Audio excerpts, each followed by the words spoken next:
Hey everybody, at BV Matson here. In today's video, we're going to take a look at the top products that I use on my restoration projects. We'll cover things all the way from disassembly to cleaning and polishing and to final assembly. Hope you like the list. If so, be sure to visit the links in the description. That'll take you to the new Amazon storefront where you can purchase the products for your own shop and also support Keep On Wrenching at the same time. Let's not wait. Let's not hold off. Let's get right to the list.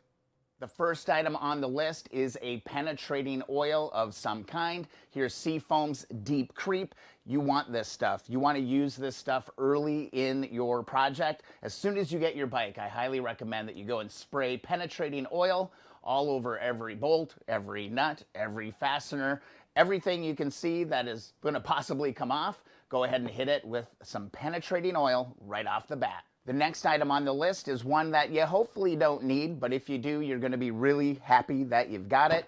You need yourself a propane torch. Remember, when things are difficult, heat is usually the best option. These things are cheap, they're super effective. Heat is your friend. Get yourself a propane torch. It'll help you when you get in a pinch.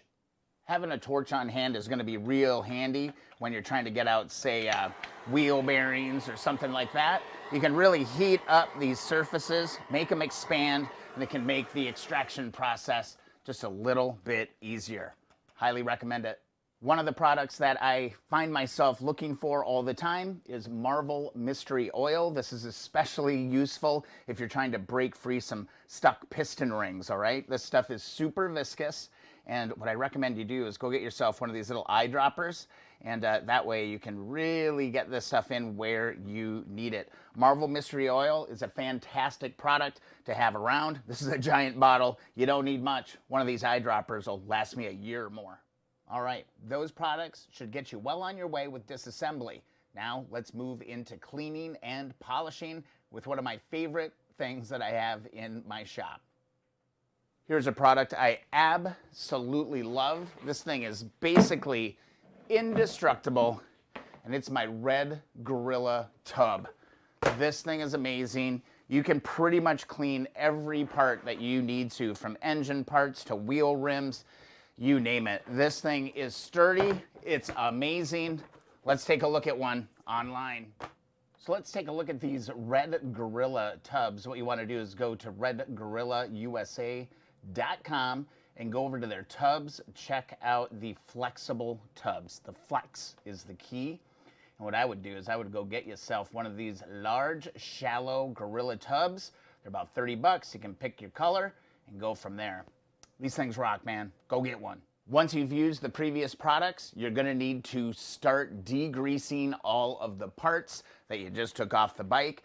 Dawn is a really inexpensive degreaser, essentially. It works very, very well. Just mix it with water just like you would anything else. But over the years, I have really become a fan of Super Clean. It's a spray degreaser, dissolves grease, super easy, and it's super handy to just grab off the shelf and degrease a part when you need it. So either Dawn or Super Clean or one or the other, that's what you're going to need. You can keep it really, really simple with these two products to clean off most of that grease and grime off all those old parts. Once your parts are degreased, you'll be amazed how far a can of WD-40 will take you in cleaning up those parts. Either grab yourself some 3M pads, or you can even use 4O steel wool. The 4O is really key. You don't want to get into the 3 2s and 1s because you'll start scratching surfaces. But I'm telling you, this WD-40 will take you a long, long way and start getting you on the way to some shiny metal. 3M pads, 4O steel wool, and WD-40. Give it a try. It'll probably blow your mind. I'm always amazed by how just a little bit of WD-40 and say some 4O steel wool is going to work on your process. Look at this. Just watch this for 1 second. It is so satisfying to see, you know, for on the cheap, just a little bit of WD-40 and just a little bit of steel wool. You can start to blast your way through some of those really tough, rusty spots on a lot of parts. Let's give this a quick wipe. Literally, this is like 10 seconds, WD-40, and steel wool. And let's give it a wipe. Bada bing, bada boom. Night and day. That is crazy. After you've gotten a really good start with the steel wool and WD-40, I can't recommend Colonel Brassy enough. It's an industrial strength hard surface cleaner, good for brass, copper, chrome, stainless steel, aluminum, silver, gold, fiberglass, plastic, porcelain. This stuff is incredible. I absolutely love it. It's my go-to. One tip on this stuff is make sure you mix it up very well, because it does tend to settle out a little bit. But if you keep it mixed up and you keep it nice and loose, you're in great shape with this being your first polishing product. Once you're done with the Colonel Brassy, you can take your polishing up a notch by then hitting things with Wizard's Metal Polish. This stuff is incredible. It's like a cotton, an infused cotton-like product. And I'm telling you, you start to use this on your chrome bits or your aluminum bits, it's transformative when you start using this stuff. Can't recommend this stuff enough. Wizard's Metal Polish for the win. Here's the Wizards, and I'm telling you, this amount of the product will take you pretty much all the way around this whole fender. You really don't need much of this stuff at all. You just keep using it. It can be black, and it will still do the job. Just work it in real nice. And let's see what kind of a result we can get on this old crusty fender. All right, we've let that fog up just a little bit. Now let's just go wipe this off. And I'm telling you, man, I wish you could see this. Well, we're getting there. Of course, after you've got everything shiny like new, you want to protect it for the long term. I always just go with turtle wax, the old school hard shell finish turtle wax. This will give a nice wax coating, and it will protect that part from oxidation moving forward. Of course, we could go get into the whole clear coat debate, but I'm telling you, I'd rather wax my parts than spray them down with clear. All right, we've made it through cleaning and polishing. Now, what about reassembly? What are you gonna need? Now that we're into assembly stage, highly recommend you get yourself some anti-seize lubricant. This is some really messy stuff. Be sure to wear gloves when handling it. But yeah, this stuff is going to not only help you in the future to get things apart, but I think it's really gonna help the next guy who's working on that bike years and years from now. He's gonna tip his hat to you, being like, oh, thank God that guy used anti-seize. The anti-seize lubricant is really, really messy, but I think it's really, really essential. Basically, all you're gonna do is take your product and just lightly glaze the threads on whatever you're doing. Then you can go ahead and reinstall that.